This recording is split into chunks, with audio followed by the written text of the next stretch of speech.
జై తెలంగాణ. ఈరోజు శ్రీ చైతన్య కాలేజ్ వల్ల చూడు దేవేందర్ వాళ్ళ తల్లి అలివిలమ్మ ఇంట్లో ఏడుస్తుందో. కాలేజీ 466 మార్కులు వచ్చినా సరే శ్రీ చైతన్య కాలేజ్ కోవిడ్ క్యాంపస్లో మళ్ళీ ఇంప్రూవ్మెంట్ రాసిండు. మార్కులు ఎక్కువ రావాలని మళ్ళీ అంత మంచి చదువుతున్న అబ్బాయి రాత్రి హ్యాంగ్ చేసుకొని చనిపోతే కనీసం తల్లికి ఇప్పటిదాకా చూడనిస్తలేరు. పోయి ఇది 100% కాలేజ్ యజమానం తప్పే. కాలేజ్ యాజమాన్యం 100% ఎందుకు చనిపోయిండు విద్యార్థులు ఏమన్నా అన్నారా, లేకపోతే కాలేజ్ లెక్చరర్స్ సార్ వాళ్ళు ఇబ్బంది పెట్టిరా తెలియాలి. పోలీసు వాళ్ళు వచ్చి ఎటువంటి ఇబ్బందులు పైకి వెళ్ళి ఫోన్లు వచ్చినా శ్రీ చైతన్య యజమానం చేస్తా ఒత్తిడి పెట్టినా సరే వాళ్ళకి న్యాయం చేసే విధంగా పోలీసు వాళ్ళు పేరెంట్స్కి సపోర్ట్ చేయాలి. కనీసం అబ్బాయికి అలా మమ్మీకి కానీ అలా రిలేషన్స్ కానీ ఇప్పటిదాకా వచ్చి చూపెట్టమంటే చూపిస్తలేరు. వాడిని 100% ఆ దేవేందర్కి న్యాయం చేయాలి. ఎంత మంచిగా చదువుకున్న విద్యార్థి లక్షలు వచ్చి ఫీజు ఇక్కడ కట్టాలి, మనం చనిపోవాలని అంటున్నారు.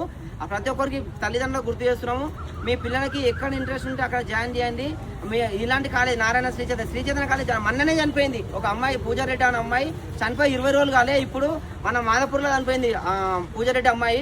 ఇప్పుడు ఇక్కడ కోయిడల మన దేవేందర్ రెడ్డి పోయిండు.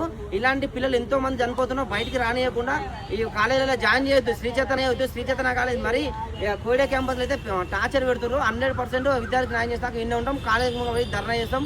ఆ పిల్లలు చూపెట్టి ఆ పేరెంట్స్కి న్యాయం చేయాలి. లేకపోతే ఊకం శ్రీ చైతన్య కాలేజీలో రాష్ట్ర వ్యాప్తంగా పేరెంట్స్కి ఒకటి రిక్వెస్ట్ చేస్తున్నారు, ఎవ్వరు జాయిన్ కావద్దు. బైకాట్ శ్రీ చైతన్య, ఖబర్దార్ శ్రీ చైతన్య. జై తెలంగాణ.